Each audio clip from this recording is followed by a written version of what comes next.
ನಮಸ್ಕಾರ ರೈತ ಮಿತ್ರರೇ, ನಾವು ನಿಮ್ಮ ಅಶೋಕ್. ನೀವು ನೋಡ್ತಾ ಇರೋದು ಅಶೋಕ್ ಅಗ್ರಿ ಸ್ಟುಡಿಯೋ ಯೂಟ್ಯೂಬ್ ಚಾನಲ್ನ. ಸೊ ರೈತ ಮಿತ್ರರೇ, ಈ ಒಂದು ವಿಡಿಯೋದಲ್ಲಿ ನಿಮಗೆ ಮಿತ್ರರೇ ಕಾಮನ್ ಆಗಿ ಈ ಒಂದು ಹಸಿ ಮೇವಿನಿಂದ ಸೈಲೇಜ್ ಅಥವಾ ರಸಮೇವನ್ನು ಮಾಡೋದು ಸೊ ನಮಗೆಲ್ಲ ಕಾಮನ್ನಾಗಿ ಗೊತ್ತಿರುವಂಥ ವಿಷಯ.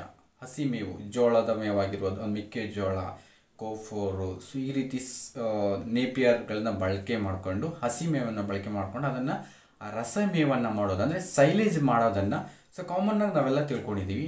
ಬಟ್ ನಾನು ಈ ಒಂದು ವಿಡಿಯೋದಲ್ಲಿ ನಿಮಗೆ ಸೊ ಕಾಮನ್ ಒಂದು 80% ನಮ್ಮ ರೈತ ಸೋದರರಿಗೆ ಗೊತ್ತಿರೋದಿಲ್ಲ ಅನಿಸುತ್ತೆ, ನನಗನ್ಸುತ್ತೆ. ಒಂದು 20% ಆಫ್ ಪೇಪರ್ಸ್ ಗೊತ್ತಿರುತ್ತೆ. ಓಕೆ, ಗೊತ್ತಿಲ್ಲದಿರುವಂತಹ ಈ ಮ್ಯಾಟ್ರ ನಿಮಗೆ ತಿಳಿಸ್ಲಿಕ್ಕೆ ಹೋಗ್ತೀನಿ. ಏನು ಅಂತ ಅಂದರೆ, ಒಣಮೇವಿನಿಂದಲೂ ಸಹ ರಸಮೇವನ್ನು ಮಾಡ್ಕೋಬೋದು. ಯಾರಿಗೆಲ್ಲ ಒಣಮೇವಿನ ಒಂದು ಪೂರೈಕೆ ಜಾಸ್ತಿ ಇದ್ದಾಗ, ಹೆಚ್ಚು ಪ್ರಮಾಣದಲ್ಲಿ ಒಣಮೇವಿದ್ರೆ ಅದನ್ನು ಇನ್ನಷ್ಟು ರಸಭರಿತ ಮೇವನ್ನಾಗಿ ಮಾಡಿಕೊಳ್ಳುವಂಥ ಅವಕಾಶಗಳು ಇದ್ದಾವೆ. ಸೊ ಅಂದರೆ ಹಸಿಮೇವಿನಿಂದ ರಸಮೇವು ಮಾಡೋದು ಕಾಮನ್ ಆಗಿದೆ, ಎಲ್ಲರಿಗೂ ಗೊತ್ತಿದೆ. ಬಟ್ ಒಣಮೇವಿನಿಂದ ನಾವು ರಸಮೇವನ್ನು ಹೇಗೆ ಮಾಡಬೇಕು ಅನ್ನೋದನ್ನು ಈ ವಿಡಿಯೋದಲ್ಲಿ ಹೇಳ್ತಾ ಹೋಗ್ತೀನಿ. ನನಗಂತೂ ತುಂಬ ಯೂಸ್ ಆಗುತ್ತೆ ನಿಮಗೆಲ್ಲ ಅಂತ ನನಗನ್ಸಿದೆ. ನನ್ನ ಅನಿಸಿಕೆ ಖಂಡಿತ ನಿಮಗೆ ಯೂಸ್ ಇದು. ಓಕೆ, ನನಗೆ ಅಂದರೆ ಒಣಮೇವಿನಿಂದ ನಾವು ರಸಮೇವನ್ನು ಮಾಡ್ಕೊಳ್ಳುವಂಥ ವಿಧಾನ ನಮ್ಗೆ ಹೊಸದು ಅಂತ ಯಾರಿಗೆಲ್ಲ ಅನಿಸುತ್ತೆ ಖಂಡಿತ ನನಗೆ ಕಾಮೆಂಟ್ ಮಾಡಿ. ಈ ಒಂದು ಮಾಹಿತಿ ನಮ್ಗೆ ಇಷ್ಟ ಆಗಿದೆ ಅಂತಂದು ಖಂಡಿತ ನನಗಂತೂ ತಿಳಿಸಿ.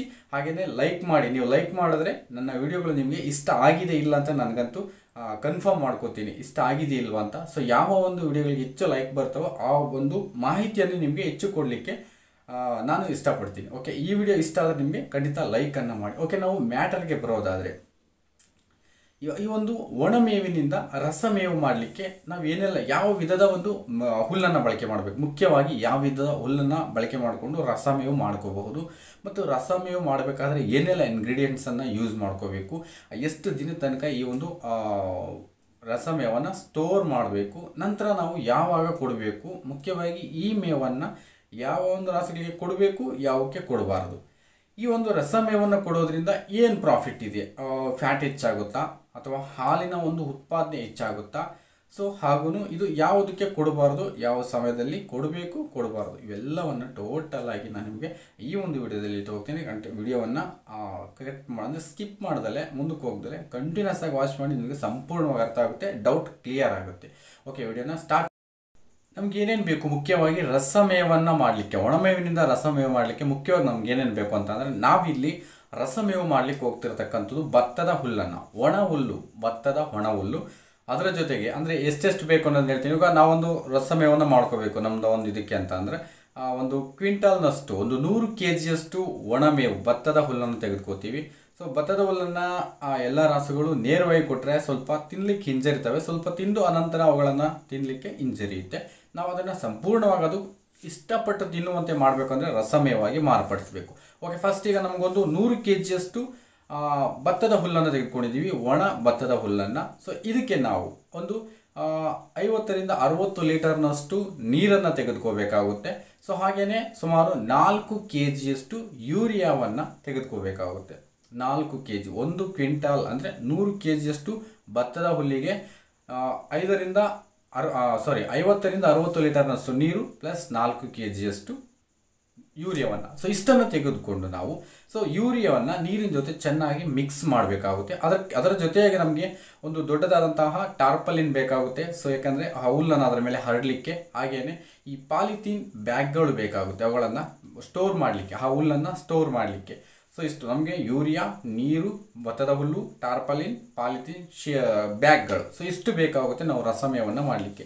ಸೊ ಪ್ರೋಸೆಸ್ ಹೇಗಿರುತ್ತೆ ಅಂತ ಅಂದರೆ, ಒಂದು ಪಾಲಿಥೀನ್ ಶೀಟನ್ನು ಅಂದರೆ ಟಾರ್ಪಲಿನ್ ಶೀಟನ್ನು ವಿಸ್ತಾರವಾಗಿ ಹರಡಿಬಿಟ್ಟು, ಸೊ ಅದರ ಮೇಲ್ಭಾಗದಲ್ಲಿ ಹುಲ್ಲನ್ನು ಈಗ ಎಲ್ಲವನ್ನು ಒಮ್ಮೆಲೆ ಹಾಕ್ದಲೆ ಸೊ ಒಂದು 3 ಭಾಗಗಳಾಗಿ ಮಾಡಿಕೊಂಡು, ಸೊ ಅದರಲ್ಲಿ ಒಂದು ಭಾಗವನ್ನು ಟಾರ್ಪಲಿನ್ ಶೀಟ್ ಮೇಲೆ ಹರಡಬೇಕಾಗುತ್ತೆ.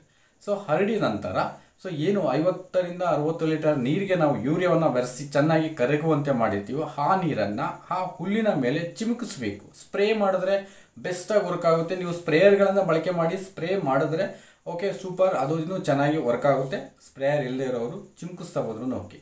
ಅದಾದ ನಂತರ ಎರಡನೇ ಭಾಗವನ್ನು, ನಾವೇನು 3 ಭಾಗ ಹುಲ್ಲು ಮಾಡ್ಕೊಳ್ತೀವಿ, ಆ ಎರಡನೇ ಭಾಗವನ್ನು ಮತ್ತೆ ಅದರ ಮೇಲೆ ಹರಡಬೇಕು. ಸೊ ಅಲ್ಲಲ್ಲಿ ತೆಳುವಾಗಿ ಹರಡಿ ಮತ್ತೊಮ್ಮೆ ನಾವು ನೀರನ್ನು ಸ್ಪ್ರೇ ಮಾಡಬೇಕಾಗುತ್ತೆ ಆ ಹರಡಿದಂತಹ ಹುಲ್ಲಿನ ಮೇಲೆ. ಅದಾದ ನಂತರ 3ನೇ ಭಾಗದ ಹುಲ್ಲೇನಿರುತ್ತೆ ಅದನ್ನು ಸಹ ಅದರ ಮೇಲೆ ಹರಡಿ ಇರುವಂತಹ ಎಲ್ಲ ನೀರನ್ನು ಅದರ ಮೇಲೆ ಚಿಮುಕಿಸಬೇಕು. ಸೊ ಯಾಕೆ ನಾವು ಮೂರು ಭಾಗವಾಗಿ ಮಾಡಿಕೊಂಡು ಚಿಮುಕಿಸ್ಬೇಕು ಅಂದರೆ, ಸೊ ಅಷ್ಟು ನೀರನ್ನು ಒಂದೇ ಬಾರಿ ನಾವು ಎಲ್ಲ ಹುಲ್ಲಿಗೆ ಚಿಮುಕಿಸ್ಲಿಕ್ಕೆ ಆಗಲ್ಲ, ಅಂದರೆ ನೆನೆಸ್ಲಿಕ್ಕೆ ಆಗೋದಿಲ್ಲ. ಆ ಉದ್ದೇಶಕ್ಕೋಸ್ಕರ ನಾವು ಪಾರ್ಟ್ ವೈಸ್ ಮಾಡಿಬಿಟ್ಟು ಸೊ ಸಂಪೂರ್ಣ ಯೂರಿಯಾ ನೀರನ್ನು ನಾವು ಭತ್ತದ ಹುಲ್ಲಿನ ಮೇಲೆ ನೆನೆಸ್ಕೊಂಡು ಬಂದರೆ, ಸ್ಪ್ರೇ ಮಾಡ್ಕೊಂಡ್ಬಂದರೆ ಸಂಪೂರ್ಣವಾಗಿ ಎಲ್ಲಕ್ಕೂ ಆಗುತ್ತೆ. ಸೊ ಈ ರೀತಿ ನಾವು ಮಾಡಿದಂತಹ ಒಂದು ಹುಲ್ಲನ್ನು, ನಾವು ಸ್ಪ್ರೇ ಮಾಡಿದಂತಹ ಒಂದು ಹುಲ್ಲನ್ನು ಪಾಲಿಥೀನ್ ಬ್ಯಾಗ್ಗಳೇನಿರ್ತವೆ ಅವುಗಳಲ್ಲಿ ಏರ್ ಟೈಟ್ ಮಾಡಿಬಿಟ್ಟು, ಅಂದರೆ ಗಾಳಿ ಆಡದಂತೆ ಟೈಟಾಗಿ ಅವುಗಳಲ್ಲಿ ತುಂಬಿ ಅವುಗಳ ಒಂದು ತುದಿ ಭಾಗವನ್ನು ಗಾಳಿ ಆಡದಂತೆ ಬಿಗಿಯಾಗಿ ಕಟ್ಟಿ ಇಡಬೇಕು. ಸೊ ಓವರಾಲ್ ಎಷ್ಟು ಹುಲ್ಲಿಗೆ ನಾವು ನೀರನ್ನು ಸಿಂಪಡಿಸಿದ್ದೀವಿ ಅಷ್ಟು ಹುಲ್ಲನ್ನು ಸೊ ಪಾಲಿಥೀನ್ ಬ್ಯಾಗ್ಗಳಲ್ಲಿ ಏರ್ ಟೈಟ್ ಮಾಡಿ ಗಾಳಿ ಆಡದಂತೆ ಟೈಟಾಗಿ ಅವುಗಳನ್ನು ಕಟ್ಟಿ ಇಡಬೇಕು. ಎಷ್ಟು ದಿನ ತನಕ ಸ್ಟೋರ್ ಮಾಡಬೇಕು ಅಂದರೆ, ಒಂದು 6ರಿಂದ 10 ದಿನ ತನಕ ನೀವುಗಳನ್ನು ಸ್ಟೋರ್ ಮಾಡಿಕೊಂಡ್ರೆ ಸೊ 10-11ನೇ ದಿನದಲ್ಲಿ ನೀವುಗಳನ್ನು ಓಪನ್ ಮಾಡ್ಬೋದು. ಓಪನ್ ಮಾಡಿದ ನಂತರ ನಿಮಗೆ ಸ್ವಲ್ಪ ಯೂರಿಯಾ ವಾಸನೆ ಇರುತ್ತಲ್ಲ, ಸೊ ಹೊರಕ್ಕೆ ಹಾಕಿ ಸ್ವಲ್ಪ ಬಿಸಿಲಿನಲ್ಲಿ ಹೊರಕ್ಕೆ ಹಾಕಿದಾಗ ಸೊ ಯೂರಿಯಾ ವಾಸನೆ ಹೋಗುತ್ತೆ. ನಂತರ ಈ ಒಂದು ಹುಲ್ಲಿನ ವಾಸನೆ ಸ್ಮೆಲ್, ಅಂದರೆ ಘಮ ಅನ್ನೋದು ಸ್ಮೆಲ್ ತುಂಬ ಉತ್ತಮವಾಗಿ ಬರ್ತಾ ಇರುತ್ತೆ. ಈ ಸ್ಮೆಲ್ಗೆ ಅಟ್ರಾಕ್ಟ್ ಆಗುತ್ತೆ ರಾಸುಗಳು. ನೀವು ಆ ಒಂದು ಹುಲ್ಲನ್ನು ಕೊಟ್ಟರೆ ಆ ಒಂದು ಹುಲ್ಲನ್ನು ರಾಸುಗಳು ಇಷ್ಟಪಟ್ಟು ತಿಂತವೆ. ಯಾಕೆ ಇಷ್ಟಪಟ್ಟು ತಿಂತವೆ ಅಂದರೆ, ಇಲ್ಲಿ ನಾವು ಯೂರಿಯಾವನ್ನು ನೀರಿನ ಜೊತೆ ಬೆರೆಸಿ ಹಾಕಿದಾಗ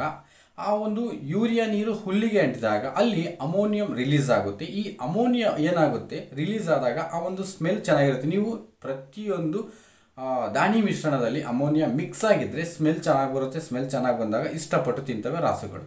ಸೊ ಎಸ್ ಇಟ್ ಈಸ್ ಇಲ್ಲಿ ಈ ಒಂದು ಅಮೋನಿಯಾ ಮಿಕ್ಸ್ ಆದಾಗ ಅದು ಹುಲ್ಲು ಸಹ ಸ್ಮೂತ್ ಆಗುತ್ತೆ, ಮೃದುವಾಗುತ್ತೆ. ಮೊದಲಿದ್ದಂತೆ ಅದು ಹಾರ್ಡಿರೋದಿಲ್ಲ. ಮತ್ತು ಇಲ್ಲಿ ಕಲರ್ ಸಹ ಒಂದು ಗೋಲ್ಡನ್ ಕಲರ್ಗೆ ಬಂದಿರುತ್ತೆ. ಆ ಒಂದು ಸ್ಮೆಲ್ ಚೆನ್ನಾಗಿರುತ್ತೆ, ತಿನ್ನಲಿಕ್ಕೂ ಸಹ ಚೆನ್ನಾಗಿರುತ್ತೆ. ಪ್ಲಸ್ ಇದರ ಒಂದು ಮುಖ್ಯ ಮೇಜರ್ ಉಪಯೋಗ ಏನು ಅಂತ ಅಂದರೆ, ಇಲ್ಲಿ ಆ ಒಂದು ಟೋಟಲ್ ಡೈಜೆಸ್ಟಬಲ್ ಒಂದು ಕ್ರೂಡ್ ಪ್ರೋಟೀನ್ ಏನಿರುತ್ತೆ, TDS ಮತ್ತು TPS ಏನಿರುತ್ತೆ, ಟೋಟಲ್ ಡೈಜೆಸ್ಟಬಲ್ ಕ್ರೂಡ್ ಪ್ರೋಟೀನ್ ಮತ್ತು ಡೈಜೆಸ್ಟಬಲ್ ಕ್ರೂಡ್ ಪ್ರೋಟೀನ್ಸು ಇನ್ಕ್ರೀಸ್ ಆಗಿರುತ್ತೆ. ಅಪ್ ಟು 2-3% ಇನ್ಕ್ರೀಸ್ ಆಗಿರುತ್ತೆ ಡೈಜೆಸ್ಟಬಲ್ ಕ್ರೂಡ್ ಪ್ರೋಟೀನ್ಸ್, DCP ಅಂತ ಹೇಳ್ತೀವಲ್ಲ. DCP ಅನ್ನೋದು ಫಸ್ಟ್ ಈ ಒಂದು ಭತ್ತದ ಹುಲ್ಲಲ್ಲಿ ಸೊ ಕಡಿಮೆ ಲೆವೆಲ್ 0.2-0.3 ಲೆವೆಲ್ ಇರೋದು 2 to 3, 3.5, 3.4 ತನಕನೂ ಸಹ ಈ ಒಂದು ಡೈಜೆಸ್ಟಬಲ್ ಕ್ರೂಡ್ ಪ್ರೋಟೀನು ಇನ್ಕ್ರೀಸ್ ಆಗುತ್ತೆ. ಅಂದರೆ DCP ಇನ್ಕ್ರೀಸ್ ಆದಾಗ, ಈ DCP ಇನ್ಕ್ರೀಸ್ ಆದರೆ ಏನಾಗುತ್ತೆ ಅಂದರೆ ರುಮೆನ್ನಲ್ಲಿ ಈ ಡೈಜೆಷನ್ ಮೆಟಬಾಲಿಸಮ್ ಏನು ತುಂಬ ಉತ್ತಮವಾಗಿ ನಡೆಯುತ್ತೆ. ಆ ಒಂದು ಡೈಜೆಷನ್ ಪ್ರೋಸೆಸ್ಸು ಸರಾಗವಾಗಿ ನಡೆಯುತ್ತೆ. ಸೊ ಪ್ರೋಟೀನ್ಸ್ ಅನ್ನೋದು ಆರಾಮಾಗಿ ನಮ್ಮ ರಾಸುಗಳ ದೇಹಕ್ಕೆ ದೊರೆಯುತ್ತೆ. ಸೊ ಇದು ಇದರ ಮೇಜರ್ ಉಪಯೋಗ. ಸೊ ಎಸ್ ಇಟ್ ಈಸ್ ನಮ್ಮ ಸೈಲೇಜಲ್ಲಿ ಏನಾಗುತ್ತೆ, ಇಲ್ಲಿ ಫೈಬರ್ ಕಂಟೆಂಟು ಇನ್ಕ್ರೀಸ್ ಆದಾಗ, ಅಂದರೆ ಆ ಕ್ರೂಡ್ ಪ್ರೋಟೀನ್ಸ್ ಇನ್ಕ್ರೀಸ್ ಆದಾಗ ಖಂಡಿತ ನಮ್ಮ ರಾಸುಗಳಲ್ಲಿ ಹಾಲಿನ ಪ್ರಮಾಣವೂ ಇನ್ಕ್ರೀಸ್ ಆಗುತ್ತೆ. ಎಷ್ಟು ಇನ್ಕ್ರೀಸ್ ಆಗೋದು, ಒಂದು 1/2 ಲೀಟರಿಂದ 1 ಲೀಟರ್ ತನಕ ಇನ್ಕ್ರೀಸ್ ಆಗ್ಬೋದು. ಪ್ಲಸ್ ಫ್ಯಾಟ್ ಕಂಟೆಂಟು ಸಹ ಇಂಪ್ರೂವ್ ಆಗುತ್ತೆ. ಏನಾದರೂ ಫ್ಯಾಟ್ ಡೌನ್ ಇರುವಂತಹ ರಾಸುಗಳಲ್ಲಿ ಈ ಫ್ಯಾಟ್ ಕಂಟೆಂಟ್ ಸಹ ಇಂಪ್ರೂವ್ ಆಗುತ್ತೆ. ಮೇಜರ್ ಅನುಕೂಲ ಅಂದರೆ ಈ ಒಂದು ಒಣಮೇವಿನಿಂದ ರಸಮೇವು ಮಾಡ್ತಕ್ಕಂಥದ್ದು ಈ ಉದ್ದೇಶಕ್ಕೋಸ್ಕರನೇ. ಸೊ ಇದು ಖಂಡಿತ ಬೆಸ್ಟಾಗಿ ವರ್ಕ್ ಮಾಡ್ತಕ್ಕಂಥದ್ದು ಯಾರಿಗೆಲ್ಲ ಹೆಚ್ಚಿನ ಪ್ರಮಾಣದಲ್ಲಿ ಒಂದು ಭತ್ತದ ಹುಲ್ಲಿನ ಪೂರೈಕೆ ಇರುತ್ತೆ ಅಂಥವರು. ಸೊ ಈ ಒಂದು ಕ್ವಾಂಟಿಟಿಯಲ್ಲಿ ನೀವು ರಸಮೇವನ್ನು ಮಾಡಿಕೊಂಡು ರಾಸುಗಳಿಗೆ ಬಳಸಿದ್ದೆ ಆದರೆ ನಿಮ್ಮ ಡೈರಿ ಫಾರ್ಮ್ನನ್ನು ಒಂದು ಉತ್ತಮ ರೀತಿಯಲ್ಲಿ ಸಾಗಿಸಲಿಕ್ಕೆ ಅಂತ ಬೆಸ್ಟ್ ಅಂತ ಹೇಳ್ಬೋದು. ಸೊ ಈ ರೀತಿ ನೀವು ಒಣಮೇವಿನಿಂದ ರಸಮೇವನ್ನು ಮುಖ್ಯವಾಗಿ ಈ ಒಂದು ಹುಲ್ಲನ್ನು ಕರುಗಳಿಗೆ ಹೊರತುಪಡಿಸಿ ಉಳಿದ ಎಲ್ಲ ರಾಸುಗಳು ಕೊಡ್ಬೋದು. ಸೊ ಕರುಗಳಿಗೆ ಯಾಕೆ ಕೊಡಬಾರ್ದು ಅಂತಂದರೆ, ಕರುಗಳಲ್ಲಿ ಅಷ್ಟೊಂದು ಡೈಜೆಷನ್ ಸಿಸ್ಟಮ್ ಅನ್ನೋದು ಡೆವಲಪ್ ಆಗದೆ ಕಾರಣ ಸೊ ನೀವೇನಾದರೂ ಯೂರಿಯಾ ಕೋಟೆಡ್ ಆಗಿರುವಂತಹ ಈ ಮೇವನ್ನು ಕೊಟ್ಟಾದಾಗ ಇಲ್ಲಿ ಅತಿಯಾಗಿ ಬೇದಿ ಆಗ್ತಕ್ಕಂತಹ ಚಾನ್ಸಸ್ ಹೆಚ್ಚಾಗಿರುತ್ತೆ. ಸೊ ಖಂಡಿತ ಯೂರಿಯಾ ಕೋಟೆಡ್ ಆಗಿರುವಂತಹ ಈ ಮೇವನ್ನು ಕರುಗಳಲ್ಲಿ ನೀವು ಕೊಡೋದು ಬೇಡ. ಸೊ ಉಳಿದಂತೆ ಎಲ್ಲ ರಾಸುಗಳಿಗೂ ಕೊಡಬಹುದು. ಸೊ ಇದು ನೀವು ಮುಖ್ಯವಾಗಿ ಗಮನಿಸಬೇಕಾಗಿರುವಂಥ ಅಂಶ.